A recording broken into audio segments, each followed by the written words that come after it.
नमस्कार मंडळी, चमचमीत खायची इच्छा झाली आहे तर झटपट होणारी अशी धाबा स्टाईल आलू गोबी फ्राय करून तर पहा।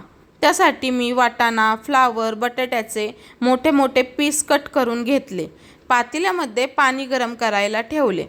हळद, मीठ टाकून एक उकळी येऊन द्यायची।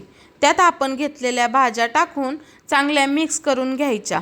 90% आपल्याला भाज्या चांगल्या शिजवून घ्यायच्या आहेत। नंतरून गॅस बंद करून आपल्याला भाज्यांमधलं सर्व एक्स्ट्राचं पाणी काढून घ्यायचं आहे। आता आपण फ्राय करूयात। मी कढई घेतली, त्यात तेल टाकून गरम होऊन द्यायचं। जिरे मोहरी टाकून तडतडून द्यायची। कोथिंबीर, कांदा, आलं लसूण पेस्ट टाकून चांगली परतून घ्यायची। मी मसाल्यांमध्ये पावभाजी मसाला, मॅगी मसाला, गरम मसाला टाकलाय। तुम्हाला मिरची पावडर टाकायची असेल तरी तुम्ही टाकू शकता। टोमॅटो आणि शिजवलेल्या भाज्या टाकून मोठ्या गॅसवरती आपल्याला एखादा मिनिटभर फ्राय करून घ्यायच्या आहेत। गॅस बंद करून वरतून कोथिंबीर टाकायची।